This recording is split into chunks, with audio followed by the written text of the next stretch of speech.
Phone review tapping చేసుకోవాల్సిన విషయంలో కూడా మీరేమో దాన్ని ముందుకు తీసుకెళ్లే ప్రయత్నం చేస్తున్నారు. ప్రతిరోజు మీరు ఫోకస్ చేస్తున్నారు. టార్గెట్ కేసీఆర్ కనబడుతున్నాడు. అరెస్ట్‌లు ఈ వ్యవహారం అంతా నడుస్తున్నది. అసలు ఈ ఫోన్ ట్యాపింగ్ అన్నది పెద్ద ఇదే కాదు. ఎవరెవరిని అరెస్ట్ చేయాలో ఏమేం కథ అన్నది నేను 2 రోజుల్లో చెప్తా మొత్తం డీటెయిల్స్ అంటున్నాడు. ఎంత నీచమైనటువంటి పని అంటే నిజంగా హ్మ్. రగన్న ఫోన్ ట్యాపింగ్ అనేటటువంటి ఆలోచన రావడమే తప్పు. హ్మ్. రెండోది పరికరాలు అవును. ఇల్లీగల్‌గా చట్ట వ్యతిరేకంగా విదేశాల నుంచి దిగుమతి చేసుకోవడం. హ్మ్. ఇల్లీగల్‌గా దిగుమతి చేసుకున్నటువంటి పరికరాలతోని ఫోన్ ట్యాపింగ్ చేయడం. కేంద్ర ప్రభుత్వం అనుమతి లేకుండా ట్యాప్ చేయడం. అన్ని రకాల చట్టాలను అన్ని రకాలను క్రాస్ చేసేయడం. హ్మ్. పోనీ రాష్ట్ర ప్రజలకు రాష్ట్రానికి అవసరమయ్యే ఇన్ఫర్మేషన్ తీసుకున్నారా అంటే అక్కడి వరకే పరిమితం కాలే.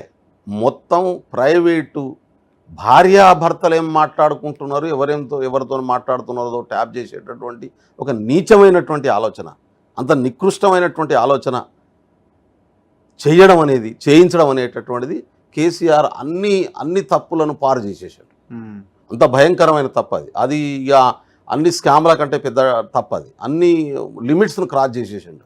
కాబట్టి ఆయనకు అసలు తెలంగాణ సమాజంలో నిలబడే హక్కు లేదంటున్నాను. తెలంగాణ ప్రజల ముందు వచ్చి నిలబడే హక్కు లేదు.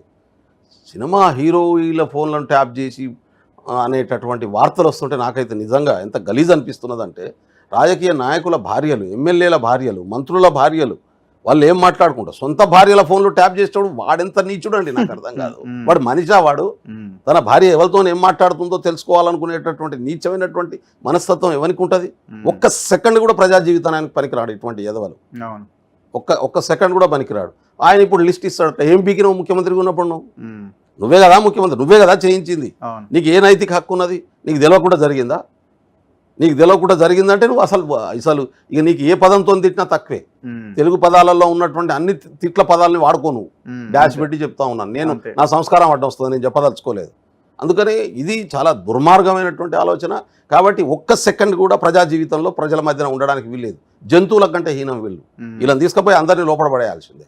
ఎవరిని టాలరేట్ చేయాల్సినటువంటి అవసరం లేదు. అందుకనే ఫోన్ ట్యాపింగ్ విషయంలో ప్రభుత్వం చాలా సీరియస్గా తీసుకున్నది. పారిపోయింది. నాకు ఆయనకు ఎవరి డైరెక్షన్ ఇస్తే బయటికి పోయిండు ఆయన? ఏ ప్రయోజనాల కోసం పోయిండు? పోలీసు వాళ్ళతో ఫోన్ చేసి మాట్లాడి మనమంతా ఒక్క డిపార్ట్మెంట్ ఒకరినొకరిని ప్రొటెక్ట్ చేసుకుందామని చెప్పి మాట్లాడతాడు. అంటే ఏ రకమైనటువంటి ఆలోచనలు క్రియేట్ చేస్తూ ఉన్నారు? మొత్తం #1 దేశంలోనే #1 తెలంగాణ పోలీస్ అనే దాన్ని ఎంత బదనాం చేసిపోయాడు. ఇలా వీళ్ళు చేసినటువంటి అరాచకం వల్ల మొత్తం పోలీస్ వ్యవస్థ కుప్పగులిపోయేటటువంటి పరిస్థితి వచ్చింది కదా. మొత్తం దేశంలోనే మనకు మసకబారిపోయేటటువంటి స్థితి ఎందుకు వచ్చింది తెలంగాణ పోలీస్ మీద? అందరికంటే ఎక్కువ టెక్నాలజీతో వాడుతున్నటువంటి తెలంగాణ పోలీసు ఇవాళ ఎందుకు బదనాం అవుతున్న? ఇటువంటి చిల్లరగాల వలన, ఇటువంటి చిల్లర పనులు చేసినటువంటి వాళ్ళ మీద రిటైర్డ్ ఆఫీసర్లను పెట్టుకొని, తన కులపోలను పెట్టుకొని తన చుట్టూ ఇంత నీచమైనటువంటి పనికి దిగజారినటువంటి పరిస్థితి ఉంది. కాబట్టి ఫోన్ ట్యాపింగ్ విషయంలో ఖచ్చితంగా అందరూ జైలుకి వెళ్తారు. కేసీఆర్ కూడా వెళ్తాడు, నేను అంటా ఉన్నా. అంతేనా? ఖచ్చితంగా కేసీఆర్ కూడా జైలుకి వెళ్ళాల్సినటువంటి పరిస్థితి వస్తుంది. ఎవరు క్షమించలేనటువంటి తప్పు చేసిండు ఆయన. అటువంటి అన్ని రకాల చట్టాలను అసలు విదేశాల నుంచి ఎక్విప్మెంట్ ప్రైవేట్ కంపెనీ పేరు మీద ఎట్లా తీసుకొస్తారండి?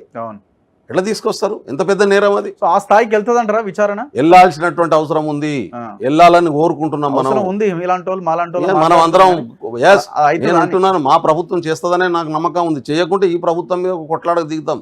అంతే. అక్కడైతే కాంప్రమైజ్ అయ్యే క్వశ్చనే లేదు. మా ముఖ్యమంత్రి ఖచ్చితంగా చేస్తాడనే నమ్మకం అయితే నాకు ఉన్నది. ఆయన మీద ఏమైనా ఒత్తిళ్ళు వస్తాయని కూడా నేను అనుకోను ఈ విషయంలో. అంటే ఇంత దుర్మార్గంగా పాల్పడేటటువంటి వ్యక్తులను రక్షించాల్సినటువంటి అవసరం మాకు లేదు. మా ప్రభుత్వం చేస్తుందనే విశ్వాసం నాకు ఉన్నది. ఓకే, చేయాలని కోరుకుంటున్నాను.